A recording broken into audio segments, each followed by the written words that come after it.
go ahead and get started to the next speaker, who is Dr. Rebecca Henderson.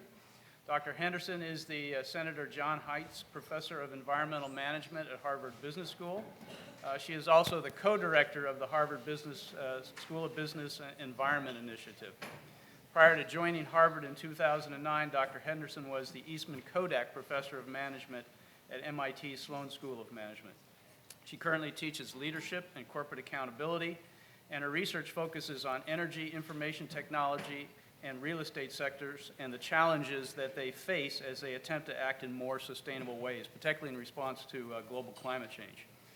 Dr. Henderson was born in London, England. She received an undergraduate degree in mechanical engineering from MIT and a doctorate in business economics from Harvard. In 2011, Dr. Henderson received Harvard University's highest faculty honor when she was named a Harvard University professor, partly because she recognized and has dedicated her teaching to working across disciplinary academic boundaries. Drew Faust, the president of Harvard University, refers to Dr. Henderson as, quote, one of the first to recognize that profits and sustainability are not mutually exclusive, and that there are growth opportunities for companies that are committed to reducing their environmental footprints. Hers is a leading voice in the environmental challenges of our time. In addition to speaking at today's summit, Dr. Henderson is also the 2013 William B. Kinter Lecturer. As I mentioned in my overview, Dr. Kinter was a distinguished scientist here at the laboratory. He did pioneering work on oil and DDT toxicity, and this lecture today is actually named in his honor. Dr. Henderson's talk today is entitled Partnering to Address Environmental Issues, Success Stories from the Private Sector.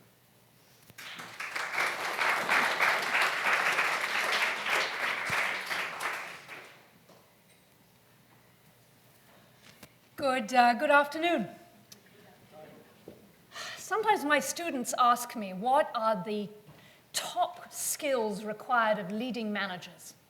And they think I'm going to say strategic brilliance or interpersonal skills, but I know that the top skill required of today's leader is the ability to sit still in a windowless room watching PowerPoint presentations hour after hour. So I really appreciate your still being here, given this is the third presentation. And I will try to make this interesting and worth your time. I'm honored and delighted to be the Kinter Lecturer this afternoon, and I'm honored and delighted to be here in Maine. I am on the board of the largest publicly traded company based in Maine. Anyone know what its name is? IDEX, yes, absolutely, wonderful company. So I spend a fair amount of time in Maine, and I'm very committed to the state, so it's a pleasure to be here. As you heard, I am a professor at Harvard, but I think the most important thing to know about me is that when I was a professor at MIT, where I was a professor for 20 years, I was the Eastman Kodak Professor of Management. Now, that turns out to be a coincidence, but it's deeply ironic, because that's what I do. I study large organizations and large systems that are faced with major challenges and are having difficulty responding appropriately. And a few years ago, I got very interested in how and why our economic system could begin to respond to the kind of environmental and social challenges we face. I think this is a great issue of our time. It's unbelievably interesting. It's unbelievably scary. I think it's the problem that we have to fix. So I have become at least a dabbler, at least dangerous enough in public to talk about the role of business in the coming economic transformation, which I think of as this issue. We need to transform the world's economy from one that is based on fossil fuels, and I loved your meters of oil or cubic miles of oil as a way to think about this problem, one that's based on fossil fuels where resources are cheap and waste is free. We need to move to an economy which is renewables-based and resources and waste are properly priced. This is the great challenge facing us. It's an exciting time to be alive on the Earth, and the encouraging news is this is completely possible. And I think it's possible for all the reasons that we saw in the last talk. The rate of technological progress is absolutely outstanding.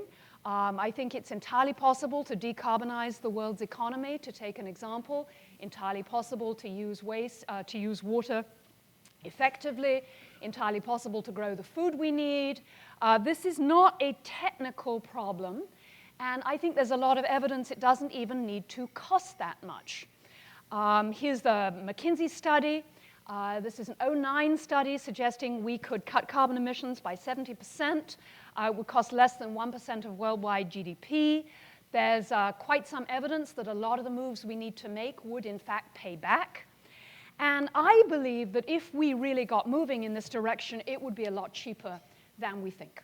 That once we started to really focus on it, once we mobilized the world's scientists and engineers and the world's firms to address this issue, we would nail this really quite effectively. It doesn't mean there are no issues.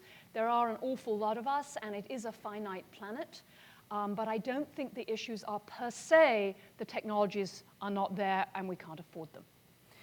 I think the issues are what I spent my life studying, which is why it's so difficult to make these kinds of transitions. I told you I was the Eastman Kodak professor. I, in fact, worked with Eastman Kodak, one of the more depressing experiences of my life. Kodak was one of the most profitable companies in the world in its heyday. In fact, much of MIT, where I was a professor, was built with Kodak money. They used to say there was nothing more profitable that was legal. And even though Kodak could see the change coming at them, I think we could all see, analog is going, old-fashioned film is going to give way to digital film.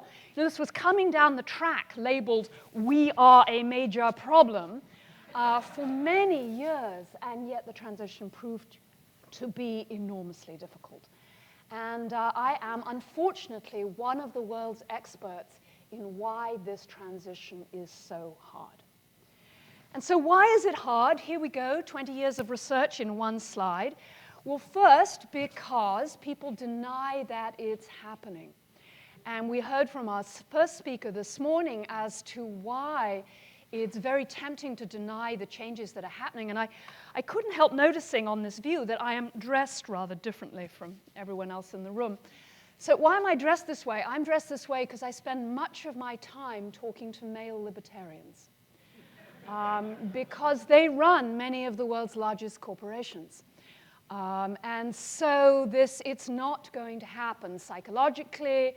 I'm not excited about it happening, but it also is disrupting to many of my core assumptions about how the world works, how I make money, what I think is happening. So that's the first problem. It's not going to happen.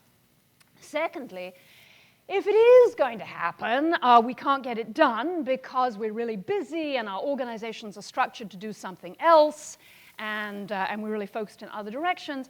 And last but not least, we won't make any money. Now, this is a key issue, and sometimes when people talk about business and the environment, you can get the impression that there's sort of a free lunch, that if business would just wake up, they could make tons of money and solve environmental problems. I don't think there's a free lunch. I think there's a free sandwich. I think that there are some environmental problems that can be solved and addressed in the current environment by business. But we have a deep problem with the regulatory environment in that many of these environmental issues cannot be profitably addressed unless we have appropriate prices or regulations or property regimes in place. To go with one of the questions that was asked earlier, as long as the fish is free, as long as it's alive, that's going to be a problem, and we have incentives to kill all of them. So without changes in the regulatory regime, we're really toast. So this is a tough issue, right? It's not going to happen, we can't get it done, and we won't make any money. So what I'm going to talk about this afternoon is whether partnerships provide a way forward. Whether public-private partnerships are at least a partial answer to this question, and if they are, how we think about managing them. Because public-private partnerships are so sexy. It's like, let's pull the public and private sectors together and we'll address this problem and we'll have the best of the private sector and the commitment of the public sector and life will be happy. Unfortunately, this is sometimes not the case. In fact, I'm tempted to say often not the case. Public-private partnerships are very important and very difficult. Let's start with why they're really important.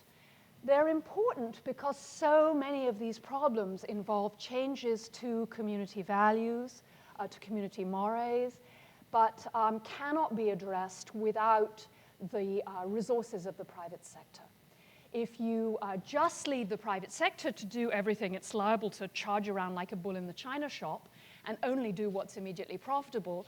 And if you just leave the public sector in charge, it's liable not to do anything at all.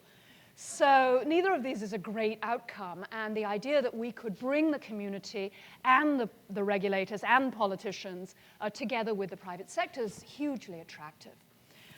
So that's the good news. The bad news is that, it's hard. This is really hard. I mean, I spent a lot of the first part of my career doing what Larry does and trying to persuade engineers to talk to marketing people. And this is like a big lift, right? But now we're trying to persuade for-profit corporations to work with local communities or local governments. And just think about the differences there. The difference in life history, the difference in incentives and in goals, in underlying values about the world. So that the private companies often experience public organizations as slow and inefficient and hopelessly muddle-headed and not understanding the economic realities in which we live. And of course, the public sector actors often experiencing the private sector actors as rapacious and ruthless and lacking in sensitivity and not having a sense of real values. And you can see this is not a recipe for a good dinner party, let alone an enduring relationship. I have colleagues who study relationships between firms. There's a large literature about building alliances between firms, and those are not easy. And those are between like actors who at least share a common view of the world and a common sense of what we're trying to accomplish. This is even harder. Now, again, I often tell people, my role is not to make you depressed, although sometimes I can come across that way. My role is to make us realistic. If we go into public-private partnerships with an overly rosy sense of how easy it is to set them up or make them work, we won't make them work. So we need to be realistic about what it takes to make these work. And what I'm going to try and do is give you some sense of what I think is important here. So we're in this kind of nebulous intermediate space, which is, can we make money and do good? When I'm talking to an audience of business people, I always say now, and how exactly do we think about those left-hand opportunities where we're making money but not doing good? But anyway, we'll zoom right past that. So let me tell you what I'm going to do. I'm going to give you a tiny bit of theory. I apologize, but I am a college professor. It comes with the territory, so tiny, tiny bit of theory. And let me foreshadow what that tiny bit of theory is going to be. I'm going to suggest that partnerships only work if the participants trust each other. And you're going to look at me and go, you flew, 300 miles to tell us that we need to trust each other? Like, big deal. But let me remind you that Larry said teams only work if we trust each other and have mutual respect. And so I want to do a little bit of unpacking of what we mean by trust. I think it's a word that gets thrown around a lot, but when we really dig deep and think about it, it gives us some real insight into how to make these partnerships work. So tiny bit of theory, and then I'm going to talk about two examples. The first is a firm you may never have heard of called EPB. EPB is the Electric Power Board of Chattanooga. Has anyone ever heard of this firm? Yeah? Oh, one person. Fantastic. So EPB, the firm that you have never heard of, is an electric power company in Chattanooga. Chattanooga has the fastest internet service in the United States, and it is provided by the power company. What's up with that? Like, what is a power company doing in internet service? And why are they into internet service?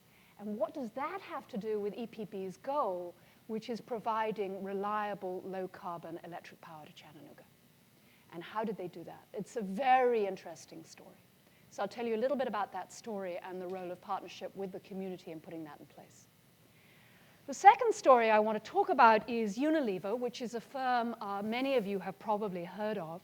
Unilever has 60 billion euro in sales. They employ over 120,000 people. They sell basically consumer goods. They're the largest ice cream manufacturer in the world, second largest soap, deodorants, all kinds of cleaning products, all kinds of beauty products, and they sell tea. They sell 30% of all the branded tea sold in the world. And a few years ago, they announced that this tea was going to be sustainable. And I want to talk about how they're making that happen and the role of partnerships in making it happen. So here we go. Some theory. So effective partnerships require trust. Okay?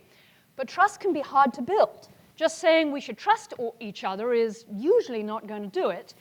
So economists use something called relational contracts. So here's the tiny bit of theory. This is a relational contract. And a relational contract is an economist's view of trust. It's going to weird some of you out, okay? So let me just warn you about that up front, but bear with me. I think it's worth just a few minutes as to why they're worth thinking about. So here's an economist's view of trust. If we trust each other, we will get a cooperation payoff, which we will call C, okay? And economists think every time we cooperate with each other, we are secretly thinking about stabbing each other in the back. That's called defecting. And the only reason we don't defect is if we defect, there will be consequences. So we draw that like this. If I defect, like in the short term, that might be good for me, but in the long term, you're never going to trust me again, and nobody else in this space is ever going to trust you again, and my name will be mud. And so we're going to cooperate. And so this is an economist's view of trust. It's sometimes called calculative trust. Notice it has nothing to do with whether we like each other or we're good people. In this terms, if the mafia lends me money, it trusts I'm going to give the money back. Not because I'm a nice person, but because if I don't give the money back, they'll break my legs. Right? So this is a very particular view of trust. It's calculative or assured trust. Now, economists are all over this idea because it turns out, most ordinary people get this in about 30 seconds, but it took economics a good 30 years, that much economic activity cannot be structured through formal contracts that you can enforce in court. So that if I'm a firm working with a supplier and I say to the supplier, trust me, I want you to really invest in learning about my process and my firm so that you can produce a good product that will go into my product, that's very hard to write as a legal contract. And so it turns out that the economy is shot through with these kinds of relational contracts, and there's a big literature on it.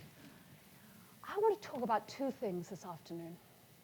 The first is, I think public-private partnerships require at least some of this kind of trust.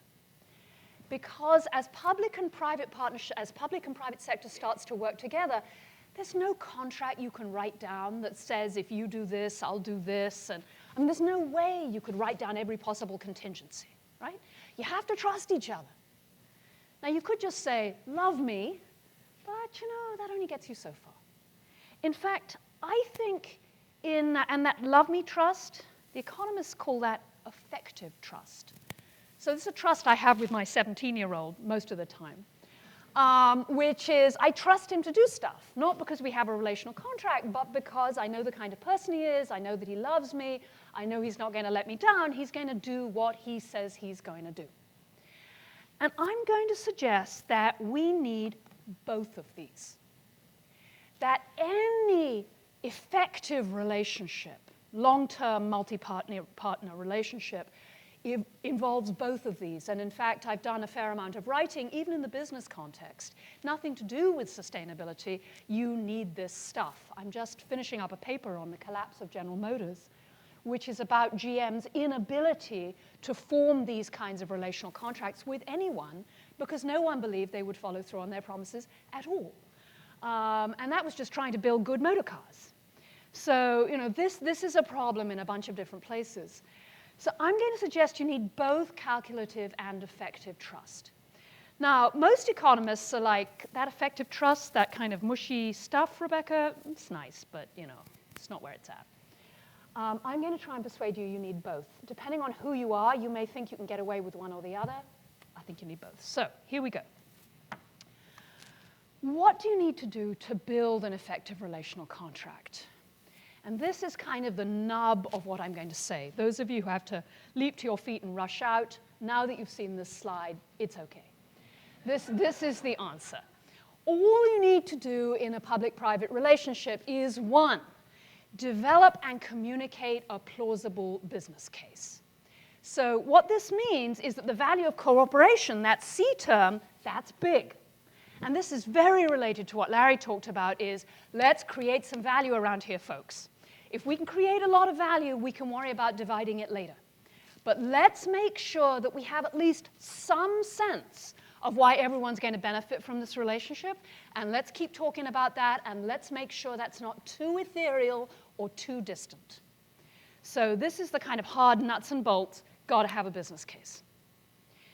Secondly, make costly commitments to the relationship. What is this about? This is about making it expensive for both parties to leave the relationship. How do we commit in public, financially, in the investments we make, such that it's costly to walk away? So let me give you a simple example. You're setting up a public-private relationship. Let's suppose you're the public side, and you're trying to get the public sector engaged. Suppose they promise to come to a meeting and talk about it. If they won't allow you to use their name, mention they were in town, ever claim they were in the vicinity, this is kind of like low commitment, right? Anything they promise, they just write out of there. So how do you make sure that not only commitment's high, but the value of defection is low, and if I do defect, I'm going to get crucified? And that's both sides. That's both sides. So that's straight economics. Any economist would get you that. C high, defection low.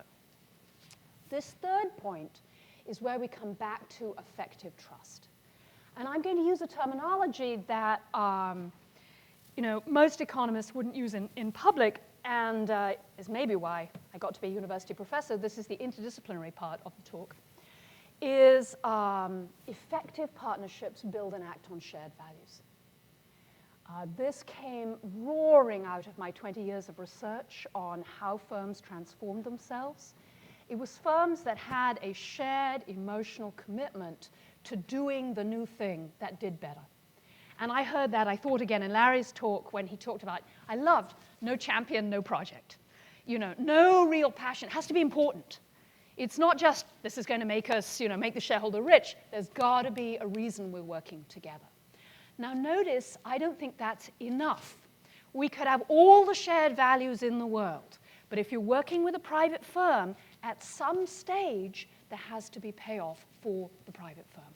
That's just the way the world is. So you need a business case, but you also need the shared values. So that was the theory. Let me give you a couple of examples. So here's the first example. This is a picture of Chattanooga. And let me tell you a little bit about Chattanooga and a little bit about EPB. Chattanooga was at one stage the dirtiest city in the United States. It was a city in free fall economically and socially right through the 60s and 70s and into the early 80s. EPB was the power company. They get all their power from the Tennessee Valley Authority, and they're charged with supporting the growth of Chattanooga. And EPB's problems were twofold. Firstly, that they were losing industry. So the Chattanooga region was not doing well economically. And secondly, that the cost of power was about to skyrocket. For reasons we could talk about, the cost of TVA power is about to go up significantly. And thirdly, they were becoming very aware of the costs and risks of climate change. Now, people often say, like, this is in Tennessee, right? And they talk about climate change. They do talk about climate change. And they're aware that climate change gives them two problems. One, heating the planet, not good. And two, and more immediate, the increasing threat of storms and disruption meant that their network was coming under increasing stress. So their problem was A, to support economic growth in Chattanooga, and B, to build a network that was more resilient. Those of you who know about this technology, they wanted to put a smart grid into Chattanooga. So that was their sort of visionary problem. But their problem on the ground was nobody wants to pay more for power. And the only way to really put in a smart grid was also, gulp, to put in a huge-scale fiber optic network which would support query, internet service, and compete directly with Comcast and the other private players. And EPB is not a private company. It's very interesting. It's owned by the city of Chattanooga, although they're managed to profit and loss. So EPB had to address the problem of Chattanooga's decline, build a smart grid, and deal with a very difficult political problem, which is you want to do what? And they had to change the law, not just in Chattanooga, but in Tennessee, to enable them to enter this new market. So very, very tough problem.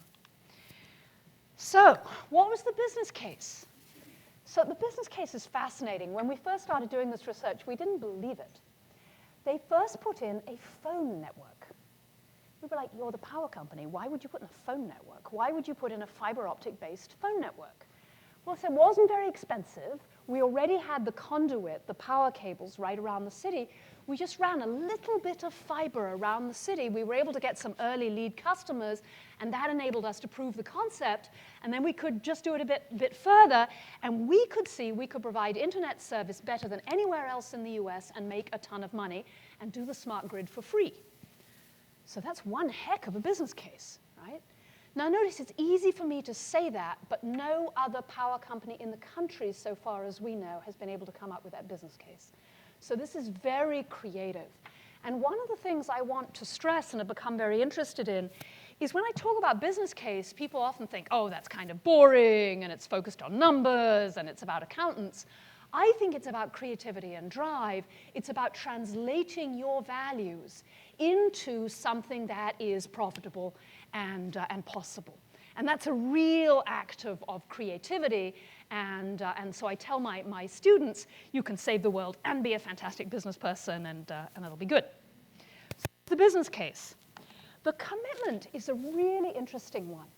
So notice they needed a commitment because they wanted to build a relational contract with the community. The relational contract is, allow us to enter the internet business, allow us to sink a ton of your money, because remember, it's owned by the city of Chattanooga, and if it goes wrong, it's going to go right into the rates for electricity. So allow us to sink a ton of your money into building the largest fiber optic network in the US at a municipal level in Chattanooga. And trust us, it will be okay. Well, that's a relational contract, right? That's like, excuse us, we want to spend $6 billion, which we wouldn't have to otherwise spend because, don't need it in the short term. And yes, we're worried about this long-term stability of the power system, but, big number. And by the way, would you change the law so we can compete with Comcast? So that was a big ask. So how did they make the commitment that they were going to really do this and they were going to follow through and they were going to do what they promised? And this is fascinating. And I talk about it as if it's all calculative, as if the CEO sat in his office and sort of did that diagram. And I think often, actually, effective business people have a kind of intuitive feel for this. Because Harold DePriest, the gentleman who was running EPB, did something quite different. He built a deeply, deeply service-oriented firm. I mean, I don't know, how do you feel about your local power company? Most people don't feel so great, yeah? It's not like the #1 best service you get and you kind of hate dealing with them. He built a completely committed, passionate organization, which was about giving the best value that they could to the citizens of Chattanooga. And it's pretty amazing. We went down to Chattanooga to do this research, and everyone we met, including the server at our breakfast, started raving to us about EPB's service. It was the weirdest thing. I've never had my breakfast waiter say, I couldn't help hearing that you're going to be at EPB. Let me tell you, they gave, and they started telling us stories about how amazing the service was. And the power goes out and it gets fixed in 3 hours and he can't pay his bill and the firm, instead of just cutting off the power, really works with him to make it happen. And he wanted to try out the internet service. And it's all about commitment. Commitment to the community and commitment to the employees. So very strong, he has a very strong relational contract with his employees, which spills over into the community. So strong commitment. And then last but not least, this building shared values, this common meaning. And there's something about Chattanooga I haven't told you, but is really important, which is that Chattanooga in the early 70s realized that things were really not going well. And a leading group of business people and politicians and civic leaders got together to form something they called the Chattanooga Way, which led to the Chattanooga Ventures. And they really started to manage the city as if it were about the good of the city. It's a very impressive story. If you're interested, there's a lot written about it. But this is a picture of Harold DePriest, who is an amazing person. He's a really slow-talking Southern gentleman, and if you met him, you'd think he was the most flamingly committed, values-driven person that you'd met all week, if not all year. And he is passionate about the good of Chattanooga and supporting Chattanooga and working with other constituencies in the town to do that and to make a difference to the city. And making money is subservient to that vision. It's a necessary condition. You got to do it. Got to breathe in order to live, but the point of living is not breathing, right? Got to make money in order to run a successful enterprise. That's not the point. And so he was in an environment where he got a lot of credit, where the other business leaders were willing to take the risk of increased power prices, where the politicians were willing to take the risk of backing him in Memphis to change the law. So he was deeply embedded in a highly meaning-charged environment. So very, very interesting. Fastest internet in the country and one of the most robust and interesting smart grids in the country. Absolutely outstanding example. But maybe you're saying, that's too easy. He was owned by the city of Chattanooga. It's kind of small, not a problem. So let's look at Unilever. Much, much bigger. So Unilever, as I told you, sells 30% of all the branded tea that's sold in the world. They're the largest single tea provider. That's about, I should have checked the number right before I stood up. It's about 6 billion euro worth of tea. This is a big business. This is serious business. Tea is the second most widely consumed drink after coffee. Yes. And Unilever's problem was this, that tea supplies were coming under a great deal of threat. Tea, as you may know, and this is a picture of a tea plantation, is grown on sloped high mountain land. And modern agricultural practices combined with significant social stresses around the growing of tea, that's code for real abuse of the people who pick tea, and the climate change, precipitation in the wrong places, drought, floods, and so on, threaten the world supply of tea. And Unilever decided to take on responsibility for the world's supply of tea, which we can talk about why they might want to do that. But they were very, very deeply concerned that there just wouldn't be any more tea, and they're by far the biggest player. So they said, we're going to do something about this. Another element of the problem is tea is grown mostly by smallholders. It's one of the crops that's proved extremely hard to mechanize. Tea is still picked by hand. Those pictures of women with baskets on their back going from tea plant to tea plant, picking out the leaves by hand, that's still how tea is picked and processed. And most of it is still grown on very small holdings, people with very low educational rates, almost no available capital.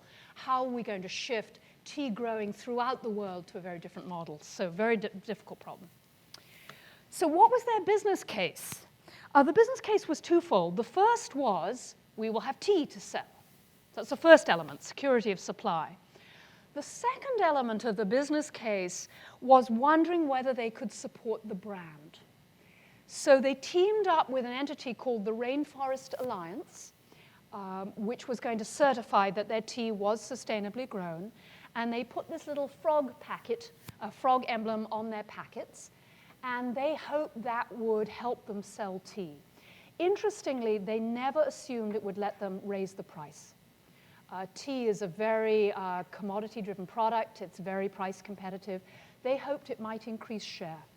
So that at the margin, when you're thinking which tea to drink, you may as well drink Lipton tea. And indeed, they have a lovely sequence of commercials. If you have nothing to do tonight, you could put Lipton tea commercials into Google. And you'll get these deeply funny ads about how, well, you're just sitting there drinking tea. You could drink tea and make a difference in the lives of tea farmers and make tea sustainable and change all the wildlife on the tea plantations. That was the business case. And if you were a room full of business people, we'd spend a lot of time with this slide, but I'll go on. Because it turns out the business case is interesting and subtle. And again, thinking through the business case strategically is key. What was the commitment? So here's the commitment. Paul Pullman, who runs Unilever, he goes out to the financial markets, to all his employees, to all his suppliers, and he says, we are going to halve the environmental footprint of this company at the same time as we double it, as we double the revenue.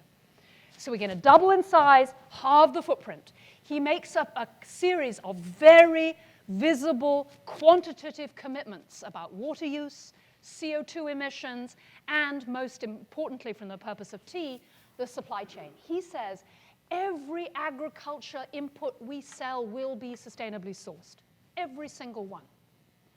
Massive, very public commitment. He hooks Unilever's brand to this commitment. Now, notice that in terms of our relational contracts, we're talking about being very careful about what's the value of cooperation. Oh, and something I didn't tell you about the business case.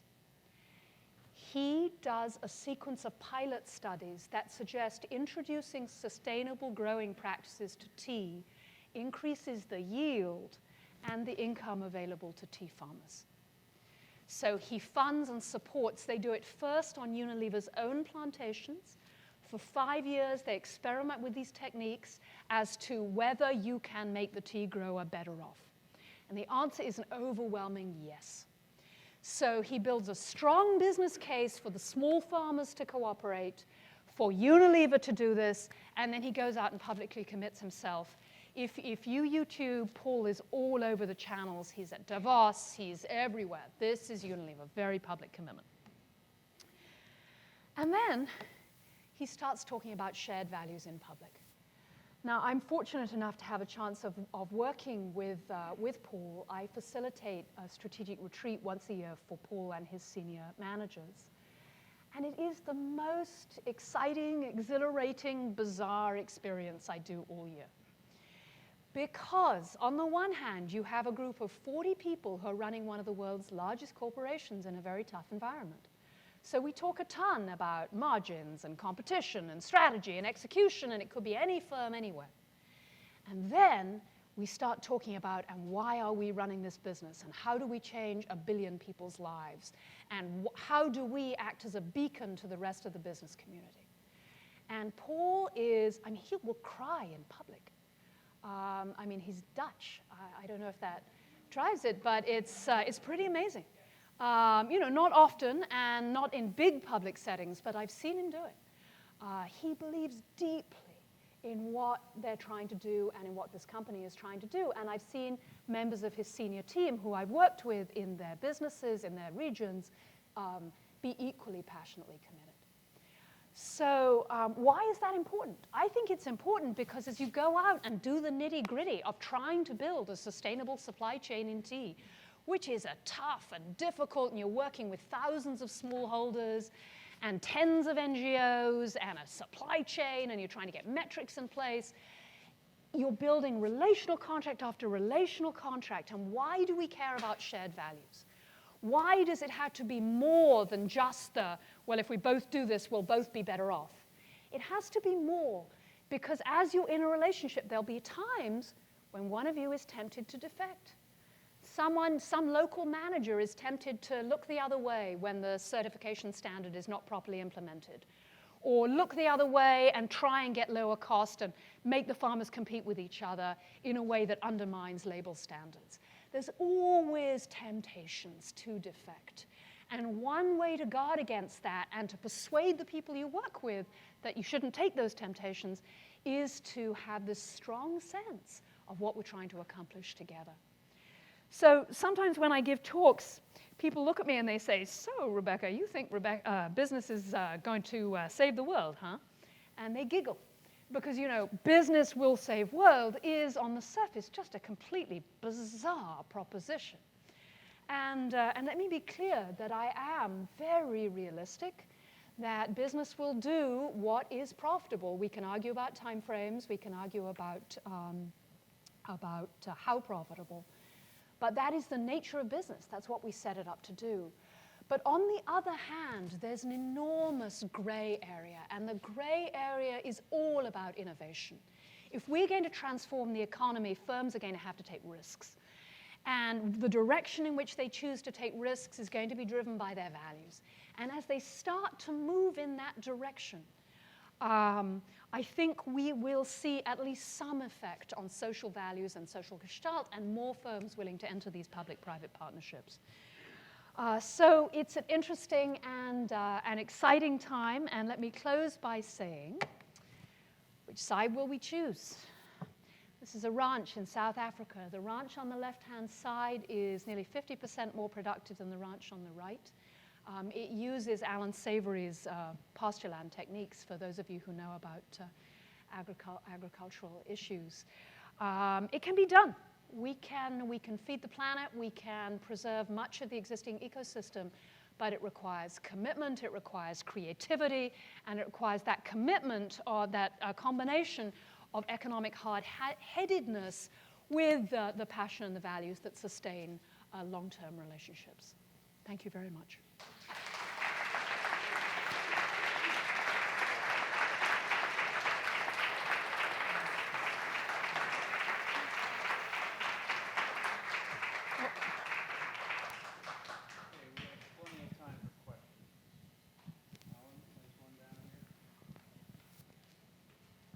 Yeah, my first question would be, you ever think of being a marriage counselor or training them? But my real question is, you made a point that you said the solutions are out there, the technology's there, and I kind of felt that's true, but the political will was never there. So I wonder if you have a way of getting the political will to come around. So I have a theory of change that is a theory of how we might shift the political context. You should know that I do not believe this theory is plausible in the sense that if you gave me odds, I'd say it's not a high odds possibility. I do believe it might be possible. So I'm ripping off Maimonides for those of you who know that contrast. But I think this is a real issue. So let me be very clear. I think we have a very serious problem.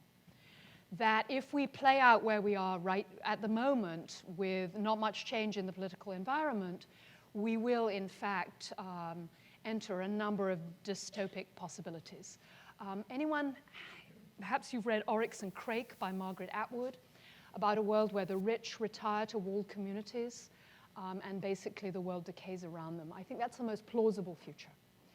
So let me talk about my vision of what might be possible. I think it is possible that we could come to value our common goods, our public goods, more highly than we do now. And that would lead to a significant shift in the political environment on the order of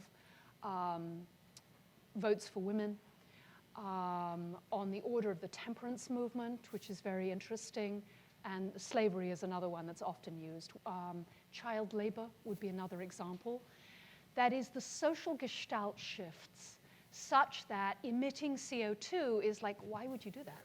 That's like chaining children to carts in mines. We just don't do that.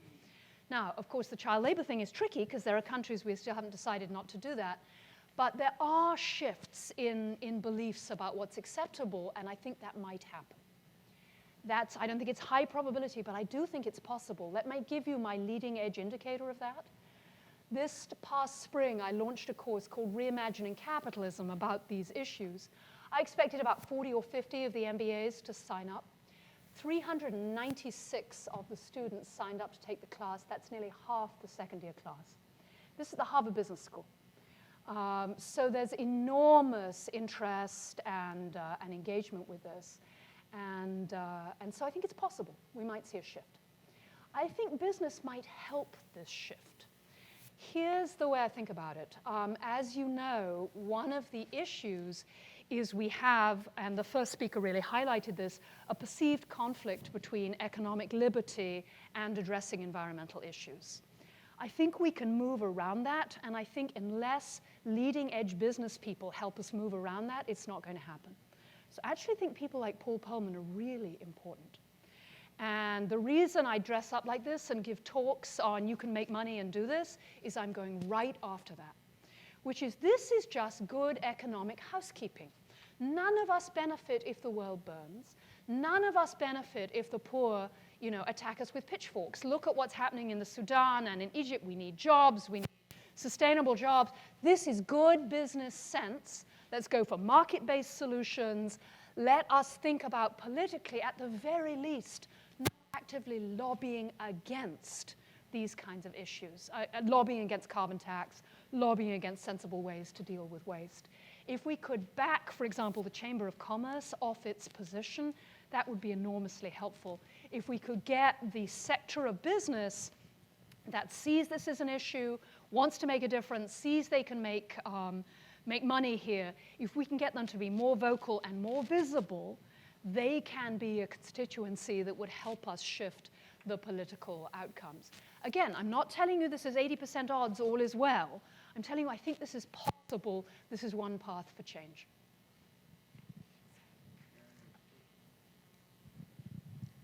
Hi, I had a question about motivating factors for businesses. I work in sustainability education, and we talk to students a lot about motivating factors. Is it legislation? Is it negative? Is it positive reinforcement as in rewards?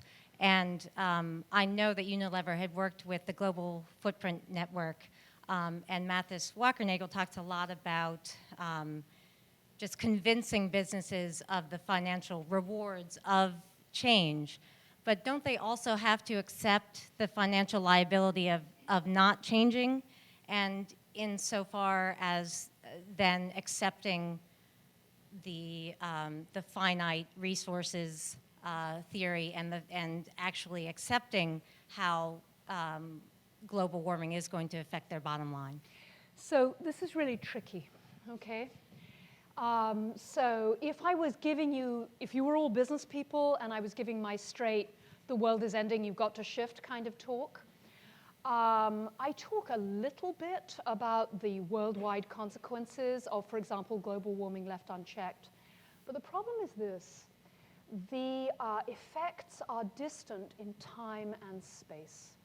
And humans are very oriented towards saliency. I mean, my number one example of this is exercise. I won't ask because I don't want to embarrass anyone in the room. But how many of us exercise every single day? And I mean every single day. Now, there's no uncertainty around the science of exercise, right? Exercising will extend your life and it'll make you live longer and you'll feel better. And still, many of us don't do it because it's unpleasant and costly right now, and the benefit will be 10, 20, 30 years from now. Well, global warming is worse that way. And if I'm a business manager, I am looking at 2, 3, 4, 5, 6 years out.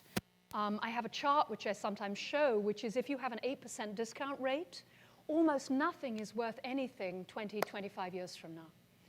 So, and we could have a whole conversation about that, but it means for a business that's using commercially provided capital, they don't have very long time frames. There are some businesses for whom this is not the case. The building industry, easy. You can get their attention. It turns out the energy, because the investments they can make right now have payback right now, and the costs, like Hurricane Sandy, are immediate and right there.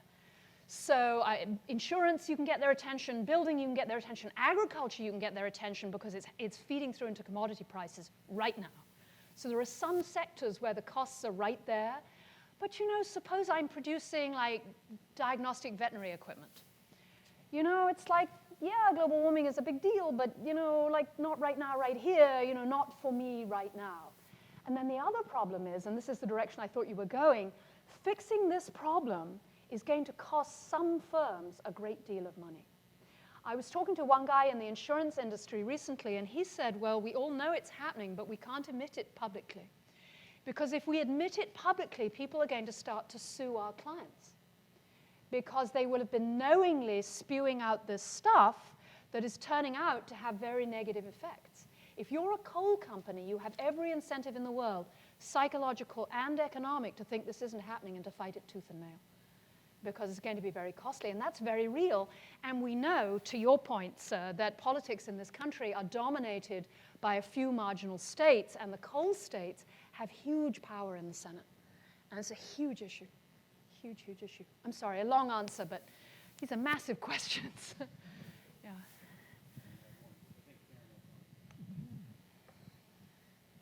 You mentioned a couple of cases, Chattanooga and Unilever, where in both cases some advanced research was done or pilot programs, and these decisions were shown to be potentially beneficial, profitable. Are there cases where those experiments are done and it's shown not to be profitable, and in that case, how do you convince a company that it is worth their while to make the change? Are all the examples positive, in other words? Of course not. Of course not. And we should have Larry up here again, and we talk about running experiments, right? And the importance of running experiments in a creative way. All I'm arguing for is running more experiments which are values-driven and creative. There are sectors where it's not profitable yet. This is why we need the regulatory and political action. We absolutely need that. But it's trying to persuade people to run experiments in a creative way. No, of course it doesn't always work. We have a project at the business school called Sustainability at Scale, which is demonstrating these kinds of projects where it really has been very successful. But we also have a number of cases about firms that have looked and found nothing. There's a lovely case about a venture capitalist who's a deep greenie, and he just can't find good projects to invest in, and that's what the case is about. But the case is also about the fact that he continues to look and he continues to run experiments.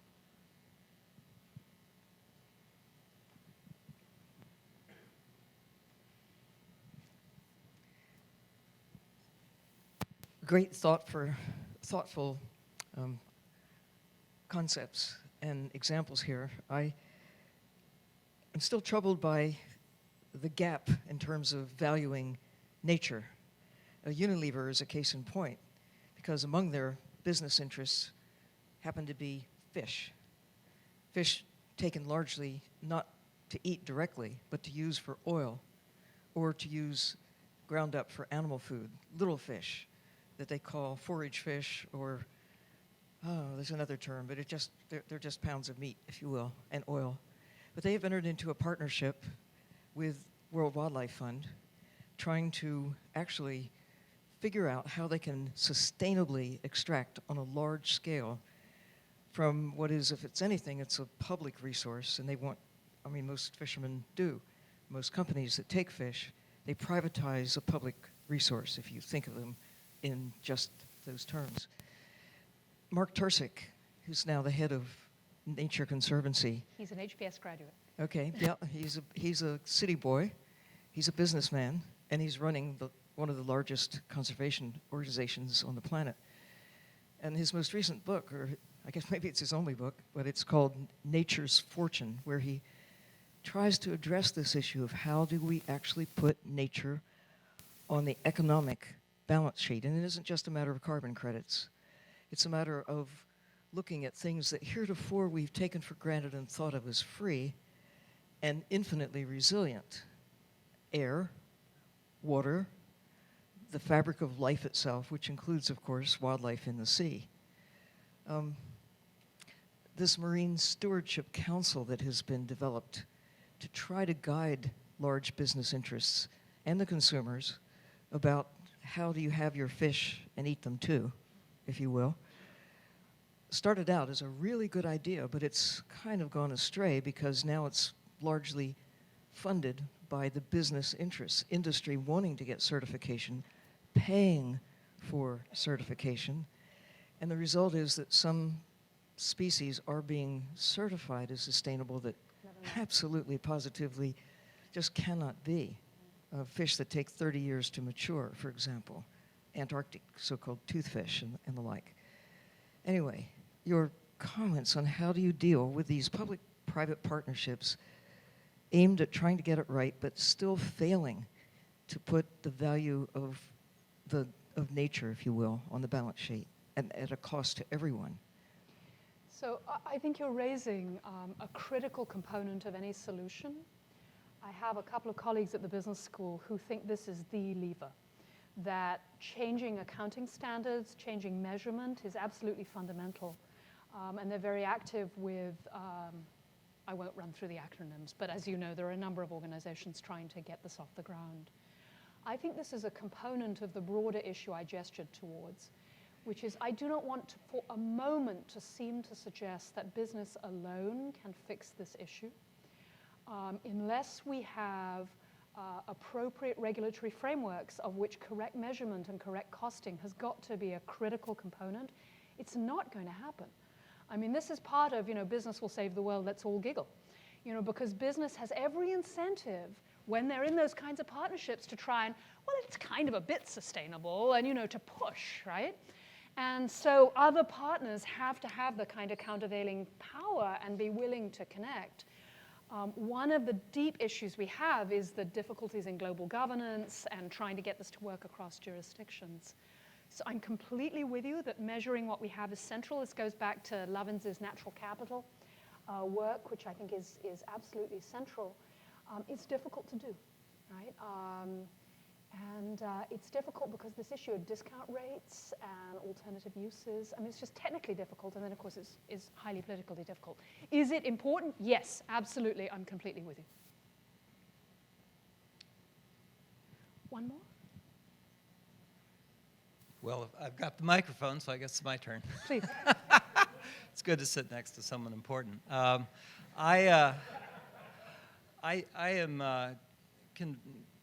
looking at your presentation. You've alluded to carbon cap and trade or carbon taxes, but I'm increasingly convinced that we simply need to internalize all of the costs of business.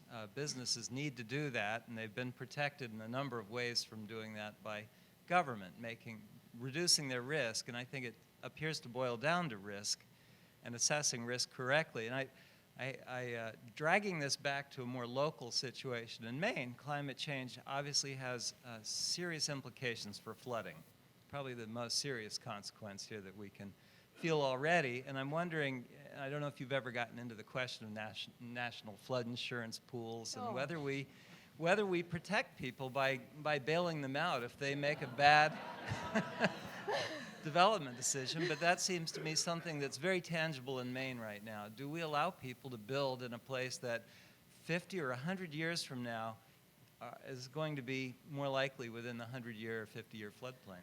I mean, this is the most egregious, ridiculous public policy that we have in this area. Oh, apart from the people in Carolina legislating that you can't take account of climate change in doing policy. Of course, flood insurance is nuts. You should be able to build on the coast if you want, but then you should take the risk, or there should be a commercial risk, that should be, you should pay the commercial rate for that risk. I mean, I put this back up because this is to both your points, which is we need an economy where stuff is properly priced. Absolutely. This is, what is the answer to the problem we face is forcing businesses to internalize these costs and consumers. Easy. Now do it. That's the problem. The problem is not we don't know how to do this. I mean, we have a very good sense of how to do it. And I would trust the engineers and scientists and economists to get, the right prices approximately, and we'd iterate. It's building the political and cultural will to do it, right? When you ask if you ask a cross sample of consumers, would they be willing to pay 3% more on their electricity bills to avoid the threat of global warming, they say no. And this is a huge problem, huge problem. And so how do we shift this? And the reason we have federal flood insurance is because it's a huge, potent committee, constituency, and it's very visible. It's nuts. It's the kind of thing that makes economists crazy. Okay, I'm enough of an economist. That just makes me nuts, because I have a house in the mountains. So. Well, first of all, thank you very much for a wonderful presentation. Seems to be central to both examples that you gave, is in addition to a very effective business plan, were charismatic, effective leaders, passionate, effective leaders. How many of our business schools are teaching that important part of execution? So we're all trying to teach it. I Sure, think Harvard is teaching it's it. really hard to teach. And here's the problem. The students look at you thoughtfully. And they go, let's get me right this. Let me get this right, Professor Henderson. You're a tenured professor, right? This is easy for you. I'm 28. I got to get a job. And so the question of how we build individuals throughout society who are willing to take risks and connect and act in accordance to their values is a deep question. There's an enormous amount of research being done on how to teach it, what it looks like. I can't tell you how hard every business school is working on trying to make this happen. The difficulty is we live in a culture which has been very focused on management by short-term metrics, and a culture where the returns to focusing on yourself, if you're smart, are very high. So one of the issues is in the 60s or 70s, if you chose to forgo individual economic gain in order to do something broader, the financial penalty was not that great. Now it's bizarre. And I have students in my office going, I could do this, but you know, if I join firm X, I'll make 3 times as much. Not 20% more, but 3 times as much. So it's hard. But do you think those two examples you gave would have worked with somebody who didn't have the compassion and charisma that these two leaders seem to have? I think passionate, committed leaders makes a huge difference. I don't think they necessarily have to be CEO. I think they can be local divisional presidents. I think they can be project leads. These are 2 very visible projects with smashing success. So, you know, I'm sampling on the dependent variable, to your point, and showing them up. And it's much easier if the CEO is like this. And you need someone who's committed, but it doesn't have to be the CEO. Much easier if it is, though.